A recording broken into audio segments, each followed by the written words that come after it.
Hello बच्चों, स्वागत है आप सभी का माय यूट्यूब चैनल मैथ की में। मैं इस वीडियो में कराने वाला हूं आपको फोर्थ चैप्टर यानी द्विघात समीकरण से very very most important questions जो बोर्ड एग्जाम 2025 में 100% आएगा। ठीक है, और आपके 2 से 4 नंबर इस वीडियो से पक्के हैं। ठीक है, ऐसे ही क्वेश्चन के लिए इस चैनल को सब्सक्राइब कर लीजिएगा और बेल आइकन को प्रेस कर लीजिएगा ताकि मोस्ट क्वेश्चन बोर्ड एग्जाम के लिए आपके पास पहुंच सकें। ठीक है, तो चलिए कर लेते हैं इस वीडियो से 4 नंबर पक्के। पहला क्वेश्चन है, निम्न प्रत्येक द्विघात समीकरण में k का ऐसा मान ज्ञात कीजिए कि उसके 2 बराबर मूल हों। ठीक है बच्चों, यहाँ पे k का मान निकालने के लिए एक क्वेश्चन बोर्ड एग्जाम में हर साल आता है। ठीक है, तो ये बहुत ही ज्यादा मोस्ट क्वेश्चन है। कर लेते हैं। देखिए पहला क्वेश्चन हल हमको दिया है यहाँ पे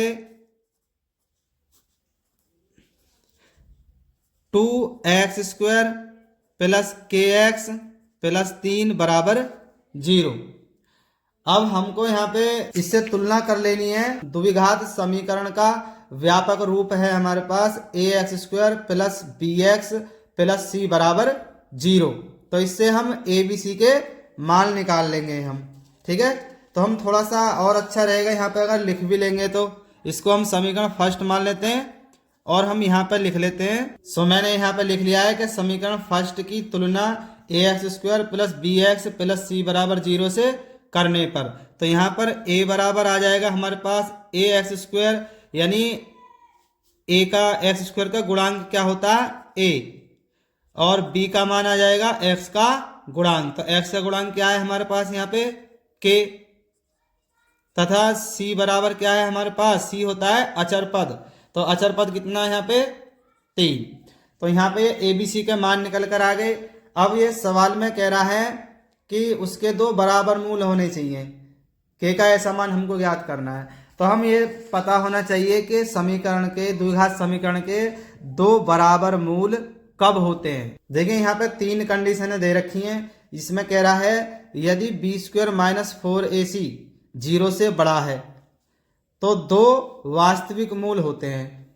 ठीक है, और तीसरी कंडीशन में कह रहा है यदि b² माइनस 4ac बराबर 0 हो तो क्या होता है, 2 बराबर वास्तविक मूल होते हैं। और तीसरी कंडीशन में कह रहा है यदि b² माइनस 4ac बराबर 0 तो कोई वास्तविक मूल नहीं होता। तो मूल बराबर कब होते हैं, जब b² माइनस 4ac बराबर हो 0 के।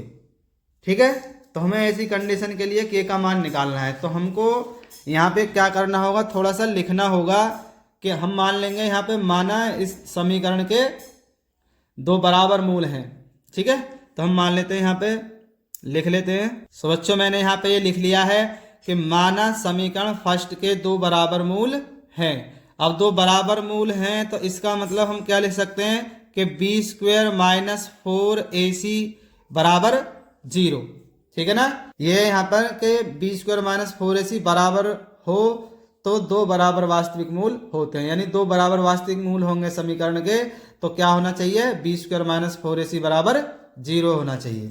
ठीक है, अब हम यहाँ पे क्या करेंगे, इनके मान रख लेते हैं यहाँ पे। ठीक है, तो b² यानी b का मान क्या है हमारे पास k, तो k का स्क्वायर हो जाएगा -4 गुणा a का मान क्या है हमारे पास 2 और c बराबर है हमारे पास 3 बराबर में 0। तो ये आ जाएगा हमारे पास k² माइनस 4 दूनी 8 दिया 24 बराबर 0 आ जाएगा। ठीक है ना, यहाँ पे आ जाएगा k² बराबर ये 24 दूसरी साइड चला जाएगा तो प्लस का हो जाएगा ना।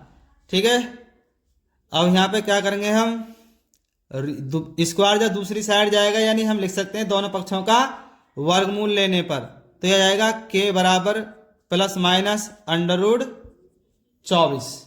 ठीक है, तो k की वैल्यू आ जाएगी हमारे पास यहाँ पे प्लस माइनस, इसको और हम क्या लिख सकते हैं, 24 को हम लिख सकते हैं 4 गुणा 6। तो k का मान यहाँ पर आ जाएगा प्लस माइनस 4। 4 किसका वर्ग है भाई, 2 का, तो 4 की जगह आ जाएगा 4 से 2 बाहर निकल आएगा ना, 2 आ जाएगा, यहाँ पर रूट में क्या रह जाएगा 6। तो ये के का मान आ जाएगा हमारे पास ±2√6, ये आंसर आ जाएगा। ठीक है, के बराबर आ जाएगा हमारे पास ±2√6। ठीक है, नेक्स्ट क्वेश्चन देखते हैं। सो क्वेश्चन नंबर 2 है हमारे पास के एक्स ब्रैकेट में x -2 + 6। इसमें भी हमको के का मान ज्ञात करना है, तो मैं इसको दूसरे पेज पर उतार लेता हूँ। सो ये मैंने दूसरे पेज पर नोट कर लिया है। ठीक है, अब यहाँ पे भी हम इसको सबसे पहले क्या करेंगे, द्विघात समीकरण के रूप में लिख लेंगे इसको। जब ब्रैकेट खुलेगा तो के एक्स की मल्टीप्लाई होगी यहाँ पे, तो ये आ जाएगा kx² -2kx। ठीक है, के एक्स की गुणा करेंगे x में तो kx² आ जाएगा, और के एक्स की 2 में गुणा करेंगे तो -2kx आ जाएगा, और +6 है बराबर में है 0। ठीक है, तो ये आ जाएगा यहाँ पे समीकरण 1। तो यहाँ पे हम क्या करेंगे, तुलना कर लेंगे जैसे पिछले क्वेश्चन में किया था। तो हम कर लेते हैं यहाँ a बराबर कितना आ जाएगा k, और b बराबर कितना आ जाएगा -2k। ठीक है, तथा c होता है हमारे पास अचर पद, ये आ जाएगा 6। पिछले क्वेश्चन में हमने तुलना करी थी ना, उसी तरीके से कर लेंगे। यहाँ पे भी हम a होता है हमारा x² का गुणांक, और b होता है x का गुणांक, और c होता है अचर पद। ठीक है, ये आगे। अब हमको यहाँ पे क्या मान लेना है कि माना समीकरण के 2 बराबर मूल हैं। 2 बराबर मूल के लिए हमको के का मान निकालना है ना, तो इसलिए हम यहाँ पे इतना मान लेते हैं। तो मैं लिख लेता हूँ यहाँ पे। ठीक है, सो मैंने यहाँ पे लिख लिया है कि माना समीकरण फर्स्ट के 2 बराबर मूल हैं। एक बार फिर से देख लीजिएगा कि 2 बराबर मूल कब होते हैं। एक बार फिर से देख लीजिए कि 2 बराबर वास्तविक मूल कब होते हैं। जब b² - 4ac बराबर हो 0 के, तो 2 बराबर वास्तविक मूल होंगे। ठीक है, तो इसलिए हम यहाँ पे लिख लेंगे, इसलिए b² - 4ac बराबर 0। ठीक है, अब हम इनके मान रख लेते हैं। यहाँ पे b का मान है हमारे पास -2k, इसका स्क्वायर हो जाएगा, -4 गुणा a का मान कितना दे रखा है k, गुणा c का मान कितना दे रखा है 6, बराबर 0 आ जाएगा। ठीक है, अब इसका वर्ग करेंगे, -2 का वर्ग कितना आ जाएगा 4, और k का वर्ग आ जाएगा k² -4 × 24 और k। ठीक है, बराबर 0। ये -24 के कहाँ चला जाएगा, दूसरी साइड चला जाएगा। तो ये आ जाएगा हमारे पास 4k² बराबर, ये आ जाएगा -24 दूसरी साइड जाएगा तो +24k हो जाएगा। ठीक है, अभी ये आ जाएगा 4 से ये कट जाएगा 6 बार, 4 × 24, तो k² को हम लिख सकते हैं k गुणा k, 2 बार लिख सकते हैं, और यहाँ पे बचेगा 6k। ठीक है, तो 1k से ये बराबर में k कट जाएगा, तो यहाँ k बराबर आ जाएगा हमारे पास 6। ठीक है, तो इसमें k का मान आ जाएगा 6।